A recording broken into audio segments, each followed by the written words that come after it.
Hello दोस्तों, इस video में हम करेंगे कक्षा 8 का प्रश्नावली 3.3 का प्रश्न 2। इससे पहले मैंने प्रश्न 1 करवा दिया है। अगर आपने वो वीडियो नहीं देखा है तो इस वीडियो के लास्ट में आपको वो वीडियो मिल जाएगी, उसे आप देख सकते हैं। तो चलिए हम स्टार्ट करते हैं और करते हैं प्रश्न नंबर 2 का हल। तो देखिए इसमें हमें क्या दिया गया है कि निम्न समांतर चतुर्भुजों में अज्ञात x, y, z के मानों को ज्ञात कीजिए। तो दोस्तों इसमें हमें 5 भाग दिए गए हैं। तो सबसे पहले इसमें पहला भाग देखिए, ये जो हमें चतुर्भुज दिया गया है इसमें हमें जो इसमें x, y, z हैं इनका हमें मान ज्ञात करना है। तो दोस्तों इसको कैसे ज्ञात करेंगे, देखिए आपको समांतर चतुर्भुज के सभी जो गुण हैं उनके बारे में सबसे पहले पता होना चाहिए। तो इसके लिए मैंने एक स्पेशल अलग वीडियो बनाया हुआ है इंट्रोडक्शन यानी परिचय का, उसको आपने नहीं देखा है तो उस वीडियो को आप देख लेना। उससे आपके सभी समांतर चतुर्भुज या फिर जितने भी अदर जो इम्पोर्टेंट पॉइंट्स है वो सभी आपके क्लियर हो जाएंगे। तो देखिए इसमें हम क्या करेंगे, इसका x, y, z ज्ञात करने के लिए कि सबसे पहले देख सकते हैं आप यहाँ पर ये हमें 100 डिग्री दिया हुआ है। तो एक गुण तो ये होता है समांतर चतुर्भुज का कि सम्मुख जो कोण होते हैं वो बराबर होते हैं। सम्मुख कोण यानी कि जो सामने के कोण होते हैं वो बराबर होते हैं। तो आपको एक बात ये ध्यान रखना है कि सम्मुख कोण। इसके अलावा बात करें हम एक आसन कोण। तो दोस्तों आसन कोण का मतलब क्या होता है कि जैसे एक ही रेखा पर, जैसे ये एक ही रेखा है, इस पे जो दोनों कोण बन रहे हैं, एक ये y और एक ये z, ये दोनों कोण का जो योग होगा वो कितना होगा 180 डिग्री, यानी ये दोनों कोण संपूरक होंगे। अगर मान लीजिए ये 70 है तो फिर ये कितना होना चाहिए 110। ये मान लीजिए अगर 80 है तो ये कितना होना चाहिए 100। ऐसे दोनों का होता है, इसी को हम आसन कोण कहते हैं। तो इन बातों का आपको ध्यान रखना है अभी। तो चलिए अब इसको हम हल करते हैं। देखिए हम कौन सा कर रहे हैं हल, प्रश्न नंबर 2 का। इसका पहला भाग देखिए हम हल करेंगे। तो इसमें हमें x, y, z का मान निकालना है। तो सबसे पहले हम यहाँ पर y का मान निकाल लेते हैं। तो यहाँ पर हम लिखेंगे कोण y बराबर कितना होगा, ये 100 डिग्री। क्यों होगा, क्योंकि यहाँ पर हम कारण लिखेंगे इसका सम्मुख कोण। तो इस तरह से हमने ये कोण y का मान निकाल लिया जो कि 100 डिग्री आ गया, क्योंकि यह 100 डिग्री है और ये इसके सम्मुख है। तो इसलिए ये सम्मुख कोण के कारण ये कोण y भी 100 डिग्री का हो जाएगा। अब इसके बाद हम आगे करेंगे। देखिए कोण y तो निकल गया, अब यहाँ से हम कोण z का मान निकाल लेंगे। तो कोण z, जो कोण y और कोण z है ये दोनों क्या है, आसन कोण। तो इसलिए हम क्या करेंगे यहाँ पे कि लिखेंगे कोण y प्लस कोण z बराबर कितना होगा, दोनों 180 डिग्री का। क्यों होगा, कारण लिखेंगे क्योंकि आसन कोण है। तो ये हो जाएगा कारण इसका। अब देखिए कोण z का मान निकालना है हमें। तो कोण y कितना है हमारा 100 डिग्री। तो इसकी जगह पे हम लिख देंगे 100 डिग्री प्लस ये कोण z ऐसे ही रहने देंगे और ये 180 डिग्री। तो ये हो गया। अब देखिए कोण z का मान निकालेंगे। कोण z बराबर कितना आएगा, ये 180 डिग्री। ये 100 को इधर भेज देंगे तो ये हो जाएगा माइनस में 100 डिग्री, क्योंकि इधर ये प्लस में है। तो कोण z का मान कितना आ जाएगा, 180 में से 100 डिग्री घटा देंगे तो ये बचेगा 80 डिग्री। तो इस तरह से ये हमारा z का मान आ गया। अब एक रह गया इसमें, आप देख सकते हैं, जो कि x का मान रह गया। तो ये अगर हमारा 80 डिग्री आ गया और ये तो हमें पता है कि ये 100 डिग्री आ गया है, तो कोण z 80 डिग्री है तो कोण x भी कितना हो जाएगा, आप कहेंगे ये भी 80 होगा। क्यों, क्योंकि यह इसके सम्मुख कोण है इसीलिए। तो यहाँ पर हम लिखेंगे अब कोण x बराबर 80 डिग्री। क्यों, क्योंकि कारण क्या लिखेंगे हम, सम्मुख कोण। तो दोस्तों इस तरह से हमारा इसका पहला भाग हल होता है। अब चलिए करते हैं हम अपना दूसरा भाग। तो दोस्तों दूसरे भाग में आप देख सकते हैं ये आकृति हमें दी गई है। इसमें हमें क्या निकालना है, x, y और z का मान। तो इसमें सबसे पहले हम क्या करेंगे, आप देख सकते हैं कि हम इसमें कोण x का मान निकाल लेते हैं। क्योंकि देखिए ये दोनों क्या है, ये 50 और ये x, ये दोनों कोण क्या है, आसन कोण, क्योंकि एक ही रेखा पर कोण बन रहे हैं दोनों। तो इसलिए यहाँ पर हम इसको निकालेंगे। सबसे पहले कोण x का मान निकालेंगे। तो कोण x प्लस ये 50 डिग्री, दोनों कितने को होंगे 180 डिग्री के। क्यों, क्योंकि कारण लिखेंगे क्या है, ये आसन कोण। तो दोस्तों ये हमने कारण लिखा। अब यहाँ से x का मान निकालना है। तो x ये बराबर 180, ये 50 को इधर भेजेंगे तो ये माइनस में हो जाएगा 50। तो x का मान कितना आ जाएगा, 180 में से 50 घटा देंगे तो कितना आ जाएगा, ये 130 डिग्री। तो इस तरह से हमारा x का मान कितना आ जाता है, 130 डिग्री। तो अब देखिए ये x कोण जो है वो 130 डिग्री आ गया, तो कोण y भी कितना आ जाएगा, ये भी 130 आ जाएगा। क्यों? क्योंकि यह इसके सामने है यानी सम्मुख कोण है। तो इसलिए यहाँ पर हम लिखेंगे अब कि जो कोण x है यानी यहाँ पर हम लिखेंगे कोण x बराबर है कोण y के। क्यों? क्योंकि सम्मुख कोण है। तो ये हमने लिखा। अब देखिए कोण x हमारा 130 डिग्री है, तो कोण y भी कितना आ जाएगा, 130 डिग्री। तो इस तरह से हमारा कोण y का मान आ जाता है। अब इसमें सिर्फ एक रह गया हमारा कोण z। तो दोस्तों इसमें आपको अब एक तीसरी मुख्य बिंदु के बारे में ध्यान रखना है जो कि समांतर चतुर्भुज का है, वो है दोस्तों एकांतर कोण। ठीक है, एकांतर कोण के ये जो है ये एक मुख्य बिंदु आपको ध्यान रखना है। तो दोस्तों एकांतर कोण कौन से कोण होते हैं, जो कि एक रेखा पर दोनों अलग अलग साइड यानी दूसरे साइड में बनते हो, उसे ही हम एकांतर कोण कहते हैं। तो इसलिए यहाँ पर जो देख सकते हैं आप कोण y क्या होगा, कोण z के बराबर होगा। क्यों?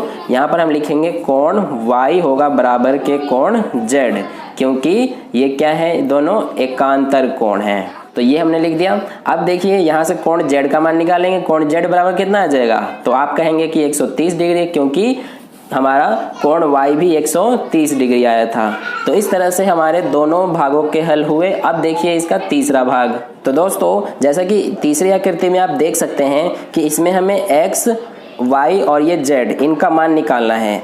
तो सबसे पहले हम क्या करेंगे, x का मान निकाल लेते हैं। अब दोस्तों यहाँ पर आप देख सकते हैं कि यह एक चिन्ह बना हुआ है। तो अगर आपने मेरा परिचय वाला वीडियो देखा होगा तो उसमें मैंने बताया है ये कैसा चिन्ह होता है। तो दोस्तों ये एक समकोण का चिन्ह होता है। समकोण यानी कि 90 डिग्री का कोण बन रहा है यहाँ पे। तो ये अगर 90 डिग्री का बन रहा है तो हमारा x भी कितने का होगा, 90 डिग्री का हो जाएगा। इसका कारण क्या लिखेंगे हम, ये शीर्षाभिमुख कोण है। तो इसलिए यहाँ पर हम लिखेंगे कोण x बराबर 90 डिग्री। कारण क्या लिखेंगे हम, शीर्षाभिमुख कोण। अब दोस्तों ये एक नया पॉइंट आ गया है आपके लिए, शीर्षाभिमुख कोण। ये कौन से कोण होते हैं, तो ये मैं आपको समझाता हूँ। जैसे देखिए ये कोण और ये कोण ये आपस में क्या है, दोनों आमने सामने हैं। तो इसलिए इसको हम शीर्षाभिमुख कोण कहते हैं। तो यहाँ पर कोण x हमारा कितना आ गया, 90 डिग्री। अब दोस्तों ये तो हमारा x का मान आ गया। अब यहाँ पर y का मान निकालेंगे। तो देखिए y का मान कैसे निकालेंगे हम, आप देख सकते हैं कि ये जो आकृति है ये छोटी वाली ये कैसी आकृति है, एक त्रिभुज की। तो इसलिए त्रिभुज के तीनों कोणों का योग कितना होता है, तो आप कहेंगे कि 180 डिग्री। तो इसलिए यहाँ पे ये दोनों तो हमें पता है, ये 30 ये 90। अब हमें y का मान निकालना है। तो y कैसे निकालेंगे, हम यहाँ पे लिखेंगे कि हमारा जो कोण x है प्लस कोण y प्लस 30 डिग्री, तीनों कितने के होंगे, 180 डिग्री के। क्यों? यहाँ पर हम कारण लिखेंगे त्रिभुज के तीनों कोणों का योग।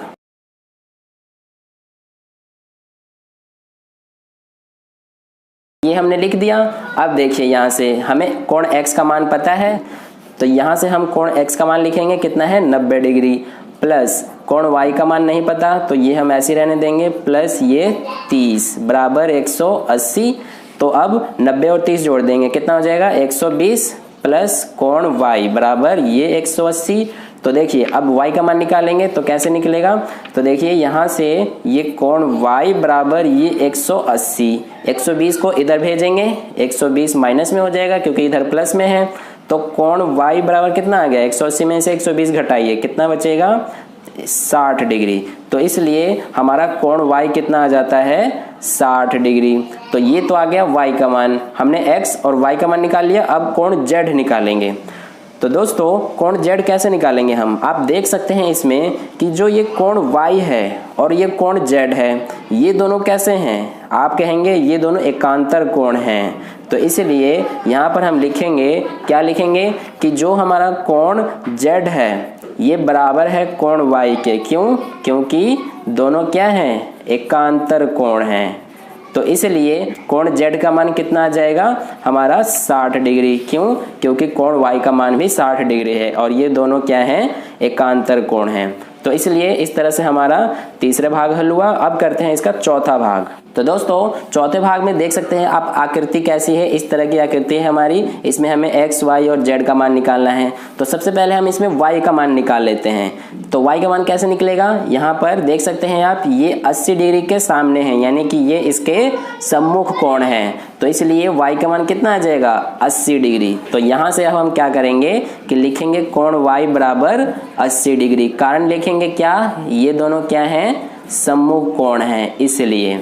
तो इस तरह से y का मान आ जाता है। अब देखिए हम यहाँ पे क्या करेंगे कि x का मान निकाल लेते हैं। अब तो दोस्तों x का मान कैसे निकालेंगे हम, देखिए ये दोनों क्या है, कोण x और कोण y दोनों क्या है, एक आसन कोण है, क्योंकि एक ही रेखा पे दोनों बन रहे हैं, तो इसीलिए ये दोनों आसन कोण है। तो यहाँ पर हम क्या लिखेंगे कि कोण y प्लस कोण x बराबर कितने होंगे, 180 डिग्री। क्यों, क्योंकि दोनों क्या हैं, आसन कोण हैं।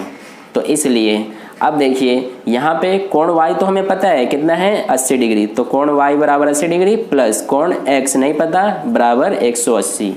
तो कोण x का मान अब निकालेंगे, ये 180, ये 80 को इधर भेजेंगे, ये हो जाएगा माइनस में 80। तो कोण x का मान कितना आ जाएगा, 180 में से 80 घटा दीजिए तो बचेगा 100 डिग्री। तो ये आ जाता है हमारा कोण x का मान। अब हमारा रह गया इसका लास्ट जो कि है z। तो z का मान कैसे निकालेंगे दोस्तों, देखिए ये कोण y और ये कोण z, ये दोनों क्या हैं आपस में, आप कहेंगे ये दोनों तो एकांतर कोण हैं। तो इसलिए यहाँ पर हम क्या लिखेंगे कि कोण z बराबर है कोण y के। क्यों है, क्योंकि दोनों क्या हैं, एकांतर कोण। तो इसलिए यहाँ पर कोण z का मान कितना आ जाता है, 80 डिग्री। क्यों, क्योंकि कोण y भी हमारा 80 डिग्री ही है। तो इस तरह से दोस्तों ये हमारा चौथा भाग है। अब इसका लास्ट भाग देखिए, जो कि इस तरह की आकृति दी हुई है हमें अंतिम प्रश्न में। तो देखिए सबसे पहले हम क्या करेंगे, यहाँ पे इसमें भी y का मान निकालेंगे सबसे पहले। तो दोस्तों क्यों निकालेंगे, क्योंकि 112 डिग्री जो है ये इसके सम्मुख कोण है। तो अगर ये 112 डिग्री है तो कोण y भी कितने का आ जाएगा, 112 डिग्री का। तो इसलिए सबसे पहले हम यहाँ पर कोण y निकालेंगे। तो कोण y का मान कितना आ जाएगा, 112 डिग्री। क्यों, क्योंकि ये क्या है, हमारा सम्मुख कोण है। तो इस तरह से ये हमारा कोण y हो गया। तो दोस्तों अब हम निकालेंगे यहाँ पर कोण x का मान। तो देखिए यहाँ पर आप ये देख रहे हैं कि ये जो आकृति है इतना, ये सिर्फ इतना, इस पे ध्यान दीजिए। ये हमारा किस प्रकार का आकृति है, ये एक त्रिभुज है। तो त्रिभुज के तीनों कोणों का योग कितना होता है, 180 डिग्री। तो इसलिए ये हमें 112 दिया हुआ है, ये 40 है, तो ये निकल जाएगा आसानी से। तो हम यहाँ पर सबसे पहले अब x का मान निकाल लेते हैं। तो देखिए हमारा कोण y प्लस ये 40 डिग्री प्लस कोण x बराबर कितने के होंगे, 180 डिग्री के। कारण लिखेंगे त्रिभुज के तीनों कोणों का योग।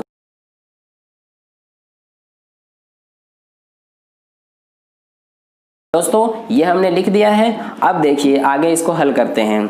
तो यहाँ से कोण y का मान तो आया है, जितना है 112 डिग्री प्लस ये 40 डिग्री प्लस कोण x बराबर 180।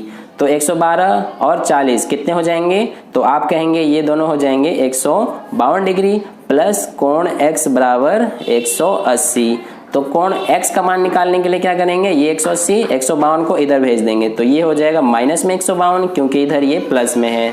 तो यहाँ से कोण x का मान कितना आ जाएगा, 180 में से 152 घटा दीजिए तो कितना बचेगा, 28 डिग्री। तो इस तरह से हमारा ये कोण x का मान 28 डिग्री आ जाता है। अब हमारा एक लास्ट रह गया कोण z। तो दोस्तों ये आप देख रहे हैं कि ये वाला कोण और ये वाला कोण, ये दोनों कौन से कोण हैं, तो आप कहेंगे ये दोनों एकांतर कोण हैं। तो इसलिए यहाँ पर हम क्या लिखेंगे कि कोण x बराबर होगा कोण z के। क्यों, क्योंकि दोनों कौन से कोण हैं, हमारे एकांतर कोण हैं। तो इस तरह से हमने इसको लिखा। अब देखिए यहाँ पर कोण z बराबर कितना आ जाएगा, 28 डिग्री। क्यों आ जाएगा, क्योंकि हमारा कोण x भी 28 है और ये दोनों कौन से कोण हैं आपस में, एकांतर कोण। तो इस तरह से दोस्तों हमारे प्रश्न नंबर 1 के 5 भाग हल होते हैं। आई होप आपको सभी प्रश्नों के हल समझ में आए होंगे। वीडियो आपको अच्छा लगा होगा। अगर वीडियो अच्छा लगा हो तो लाइक जरूर करना, और चैनल पर नए हैं तो सब्सक्राइब करके नोटिफिकेशन बेल आइकन प्रेस कर लीजिए, और अपने दोस्तों के साथ इस वीडियो को ज़्यादा शेयर कीजिए। तो मिलते हैं नेक्स्ट वीडियो में नए प्रश्न के साथ। धन्यवाद।